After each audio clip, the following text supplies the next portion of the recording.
for coffee with Roberto Maiolino, who will talk about the intriguing properties of the first generation of galaxies and black holes.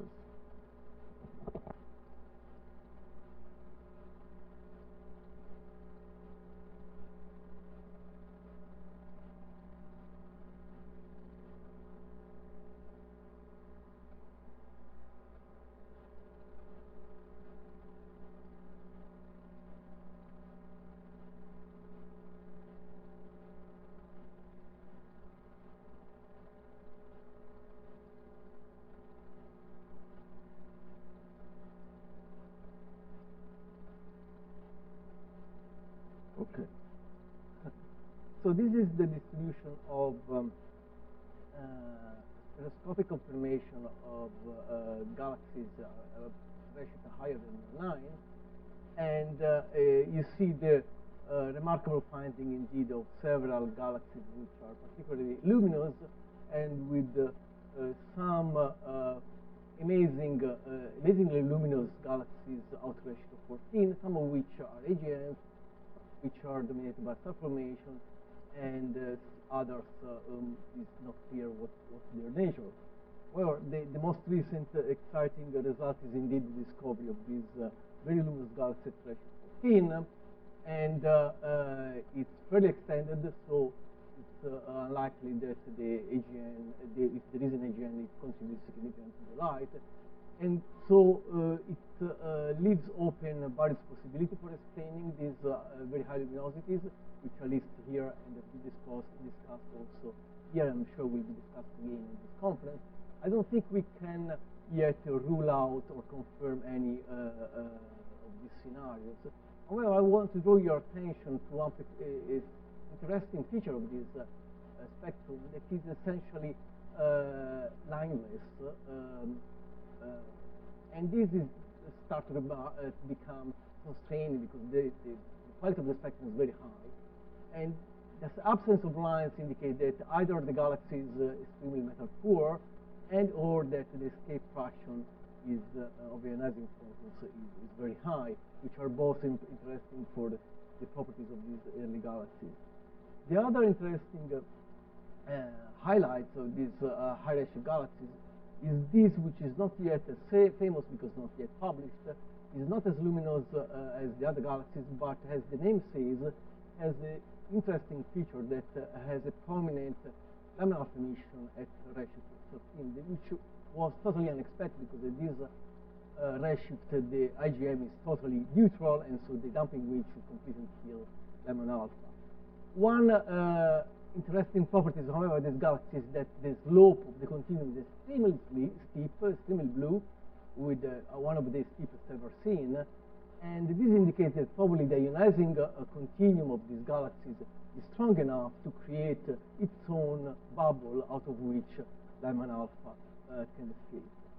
Lyman alpha has been seen in several other galaxies at lower redshift, but still at redshift higher than 6, so where the neutral hydrogen of the IgM should be suppressing it, and where indeed we expect very little Lyman alpha escaping. And in most of these cases, but not always, these Lyman alpha emitters are associated with overdensities. And this is an animation showing the reconstruction of the overdensities in these cases and the size of these ionizing bubbles that allows the escape of the Lyman alpha. So, but this is not always the case. There are a few cases of Lyman alpha emitters at high redshift in faint galaxies which are not associated with any overdensity. Lyman alpha is not the only line, of course, that we see in these very high redshift galaxies. This is the most distant detection of metal transition, carbon, which is a little bit puzzling. So, because we were expecting the most distant detection of a metal would be oxygen, because according to most theories, oxygen should be the metal which is produced, the chemical element which is produced first. But instead, we detect a strong carbon and only tentative detection of oxygen and neon. And this, explaining this, as I mentioned, this very high, the implied carbon over oxygen abundance is challenging for most classical models and theories of chemical evolution. And one possibility is that what we are seeing is the production of carbon by the first generation stars, population 3, and the associated faint supernovae. As you see, this is which is this model in green, and this may be explaining this, the appearance of such a remarkable carbon-rich galaxy in the early universe. As you may have heard, the other peculiarity of some of these galaxies in the early universe is the strong, very high enrichment in nitrogen. These are two of the probably most extreme cases, GNZ11 and GS3073. Both cases are hosting an AGN, which in this case is important primarily because AGN can actually illuminate and ionize the gas in the host galaxy and make these lines so bright that we can explore these, the chemical enrichment much more in detail. In some cases, like this one, we have 40 initial lines which we can use to characterize the system. And one other interesting finding is that the high nitrogen abundance of the oxygen is primarily coming from the UV lines of nitrogen, which are associated with gas with densities higher than 10 to the 4, 10 to the 5. So extremely dense gas. While when you use nitrogen transition in the optical, which are associated with a much lower density gas, actually the galaxy these result to be much more nitrogen poor. So what this is telling is essentially that there is a strong stratification in chemical enrichment in these galaxies, whereby the host galaxy, which in this systems is only actually a few hundred parsecs large, is actually nitrogen poor, while the strong nitrogen enrichment is confined to the very central, very dense region. And this is illustrated better, more quantitatively in these diagrams, where you see the nitrogen abundance as a function of metallicity, and this is the nitrogen abundance inferred in the inner dense region of GS3073, while the outer region is actually, as you see, relatively normal in terms of nitrogen abundance. Carbon is normal, and as has been proposed by various models, these very high nitrogen abundance can be explained possibly in terms of early AGBs, Wolf-Rayet stars, very massive stars. But what has become possible more recently, thanks to this very high signal-to-noise that we can get in these AGNs, is that we can measure other chemical elements such as iron, and iron also turns out to be very, very enriched, close to solar or even supersolar. And this possibly is due to either the contribution by supernova 1A, but that's because you start to run out of time at redshift of 11, or hypernovae. This is a comparison of these chemical enrichment with stellar populations in globular clusters, and you can see that what we may see in these systems is indeed the formation of the globular cluster in the centers of these galaxies, both in terms of nitrogen enrichment and in terms of iron enrichment, except maybe in the case of GNZ11, which may need the contribution of additional hypernovae. As I mentioned, these are two of the two AGNs, and we brings me to the point that, indeed, as you may have heard, GWC is finding a large number of AGNs. GNZ11 is the most distant of them. Sorry for the overwhelming slide here, but it's just to show the several evidence of AGNs in this distant galaxy. I think the most exciting to me is the detection of densities which are higher than 10 to the 9, which is essentially completely inconsistent with the ISM origin, but can be fully consistent with the BLR broadline region of an AGN. But there are also several other transitions which are typical of AGNs, very fast outflows, ionization cones, and the supergiant Lyman alpha halo typical of quasars. You can measure the black hole mass in this most distant AGN, and turns out to be a few times about 2 million solar masses, which is actually challenging to, essentially impossible to do with the standard scenarios of light seed, that is stellar remnants, accreting at the Eddington limit. So essentially, that's the only scenario that we can discard. There are several other scenarios that have been proposed to explain these early black holes, such as heavy seeds that are essentially direct collapse black holes, which accrete the Eddington limit. But more popular recently has become also the possibility of light seeds that are stellar remnants or intermediate mass seeds that are accreting through super Eddington bars. Although Gen 11 is the most distant, there are a plethora of additional AGNs that have been discovered with Webb. And typically, this is one example of them, again, GS3073. And typically, they are found through the detection of prominent, broad, permitted lines associated with, which are facing the broadline regions, in this case, hydrogen and helium lines, but also highly ionized species, including coronal lines, which are coming from the northern region. And essentially, JWST has opened the discovery space of finding, with respect to the surveys before JWST, of finding AGNs at high redshift with lower luminosity with respect to the previous surveys. So lower luminosity means lower black hole masses or black holes accreting at lower rates, and of course, also pushing to higher redshift. This is a diagram illustrating the accretion rate as a function of black hole mass. You see that we detect stuff accreting to slightly higher than super Eddington, to essentially dormant black holes, and with masses that are essentially comparable with the tail of the hydrogen quasars that Richard has illustrated. But we are seeing these essentially the dormant counterpart of these very luminous quasars with Webb.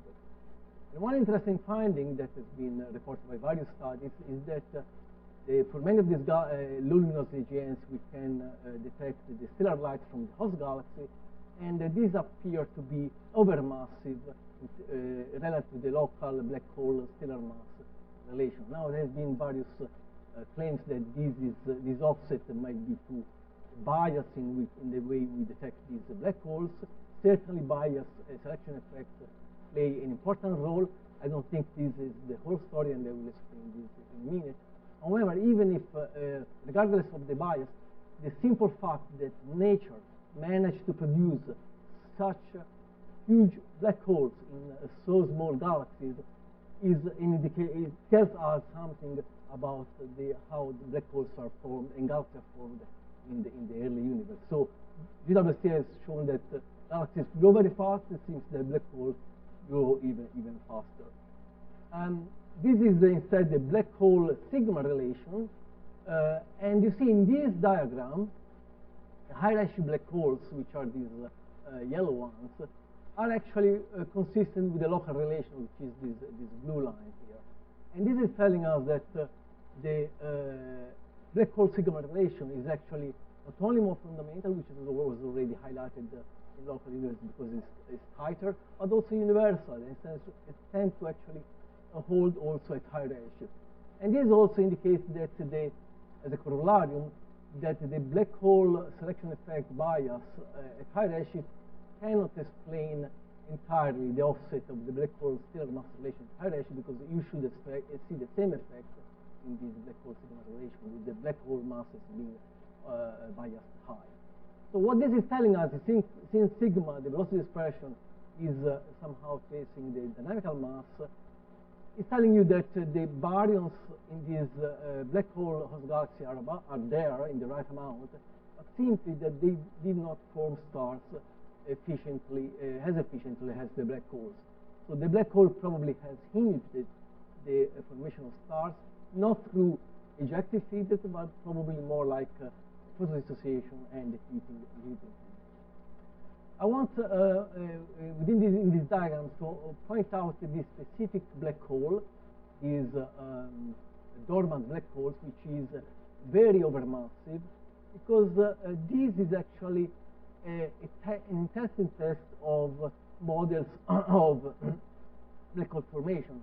What you see here in the gray are the models of black hole formation based on heavy seeds accreting the Eddington limit.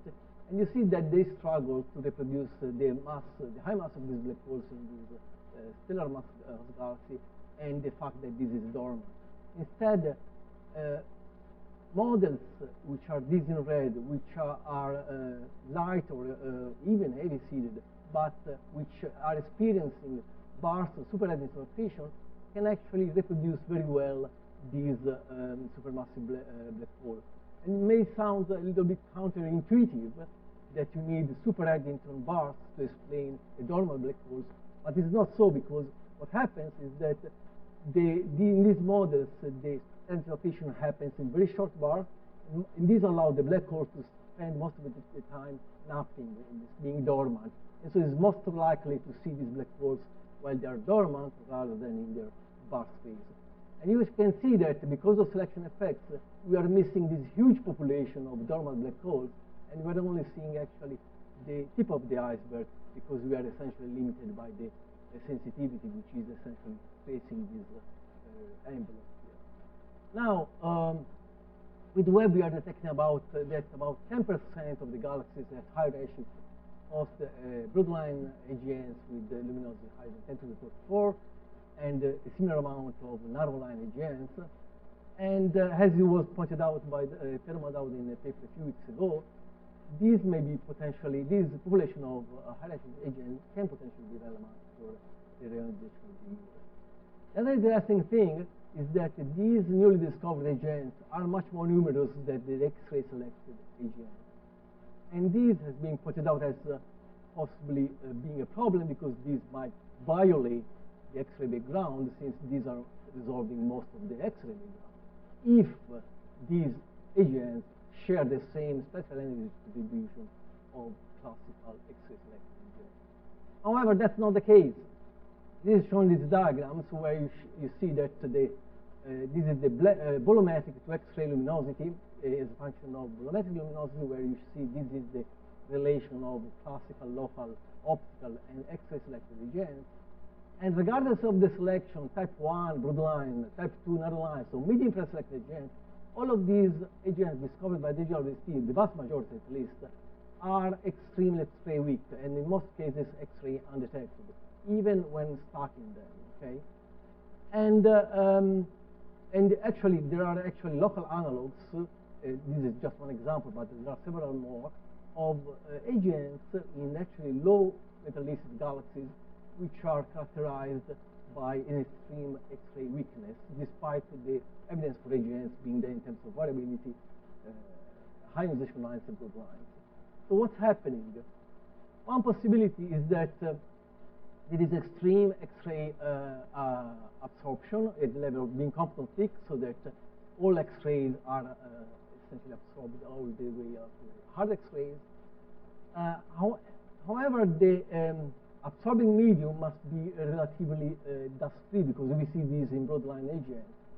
And one possibility is that the absorbers are the clouds of the broadline region. These are essentially Compton-thick clouds, are dust-free because are within the sublimation radius, so would do the job.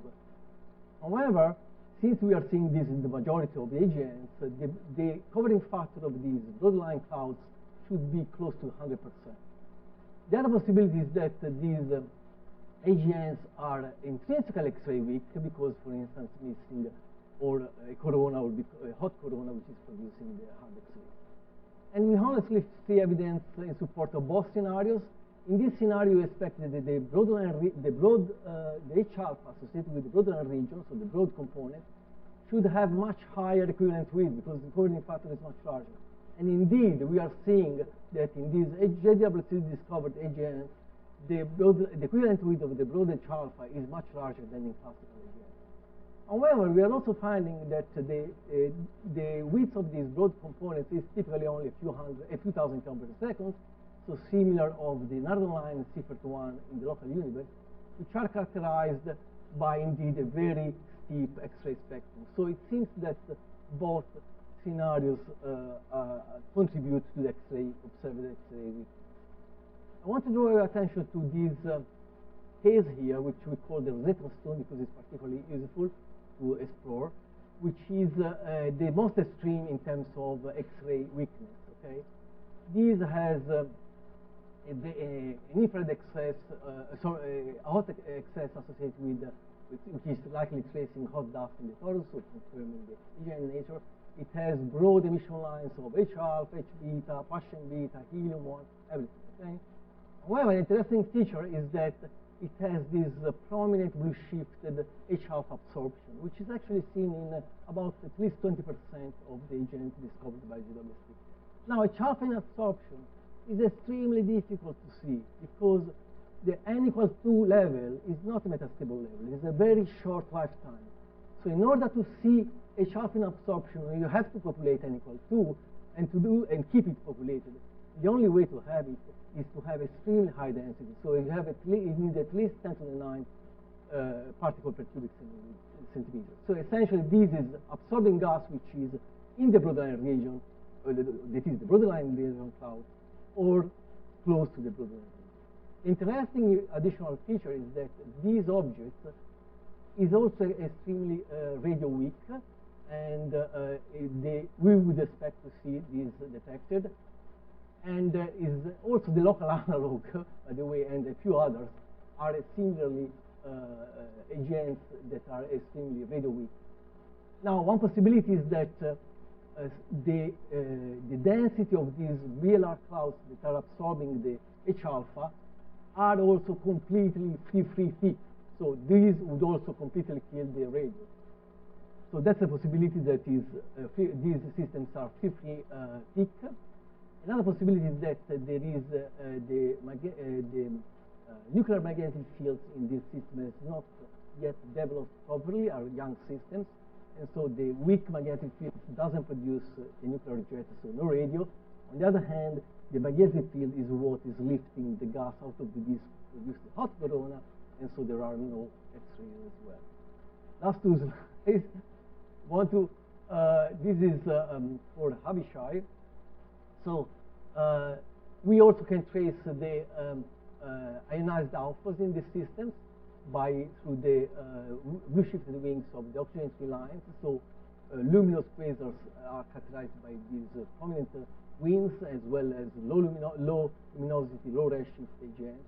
But this new class of high redshift, low luminosity AGNs do not have these prominent blue-shifted wings, which means that there is not much feedback generated by these AGNs, which probably facilitate both the growth of the AGNs and the growth of galaxies. Just to mention that we also see a number of merging black holes. This is the most compelling of them, but there are several more, and these can be an additional route for black hole merging in the early universe. Sorry, for black hole growth in the early universe. And the last thing.